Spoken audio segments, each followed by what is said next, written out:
অনেক আপুরাই কমেন্ট করেন যে বসা ব্যান্ড কলার কিভাবে কাটিং এবং সেলাই করতে হয়, তাই শেয়ার করলাম আপনাদের সাথে। প্রথমে আমাদের সামনের পার্টে গলা কাটিং করে নিতে হবে। তো গলার ছড়ানো দেব 2.5 থেকে 3 ইঞ্চি। কেন সাইড থেকে আমরা 2.5 ইঞ্চিতে একটি দাগ দিয়ে নেব।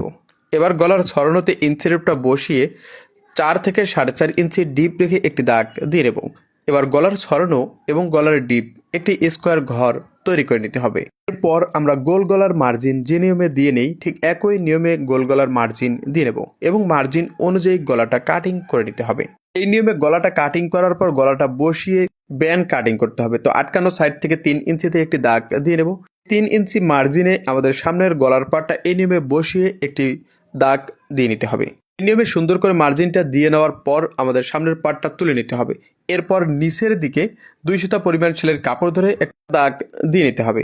এরপর আপনি ব্যান্ড এর চওড়া যতটুকু দিবেন ঠিক ততটুকু চওড়া করে একটি মার্জিন টেনে নিতে হবে। তো আমরা 1 ইঞ্চির চওড়া এই ব্যান্ডের মার্জিন দেব। 1 ইঞ্চির চওড়া করে এই মার্জিনটা দিয়ে নিলাম এবং রাউন্ড শেপ করে নিতে হবে। এরপর ব্যান্ডের শেপ দিয়ে নিতে হবে মাথায়। এরপর এই মার্জিন অনুযায়ী আমাদের কাটিং করে নিতে হবে। আশা করি এই বসা ব্যান্ড কলার কিভাবে মার্জিন দিয়ে কাটিং করতে হয় তা আমি আপনাদেরকে বোঝাতে পেরেছি। তো আপনি যদি আমার এই পেজে নতুন হয়ে থাকেন তো পরবর্তী ভিডিও দেখার জন্য অবশ্যই পেজটা ফলো করে সাথে থাকুন। ব্যান্ডের পার্টটা আয়রন দিয়ে সুন্দর করে এভাবে বসিয়ে নিতে হবে। এরপর আরেকটা টুকরা কাপড়ে ব্যান্ড কলারের পার্টটা বসিয়ে নেওয়ার পর ব্যান্ড কলারের ভিতরের দিকে 1 সুতা পরিমাণ নিচ দিয়ে একটি সেলাই দিয়ে দিতে হবে। তো খেয়াল রাখতে হবে পেস্টিংয়ের উপরে যেন সেলাইটা উঠে না যায়। এই নিয়মে 4 পাশ এক সমান করে সেলাই দিয়ে নেব। এরপর কলারটা উল্টিয়ে নেব। এই নিয়মে সুন্দর করে কলারটা উল্টিয়ে নেওয়ার পর আমাদের কলারের যে বাহিরের দিকে বাড়তি কাপড়টা আছে 2 সুতা পরিমাণ কাপড় রেখে বাড়তি কাপড়টা সমান করে কাটিং করে নিতে হবে।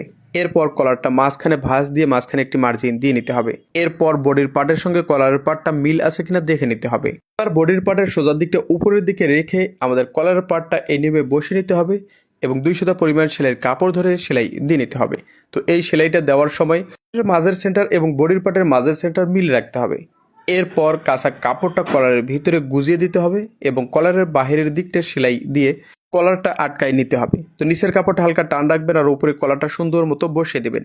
আশা করি বিষয়টা বুঝাতে পেরেছি। তো ভিডিওটি ভালো লাগলে বেশি বেশি শেয়ার করুন। ধন্যবাদ।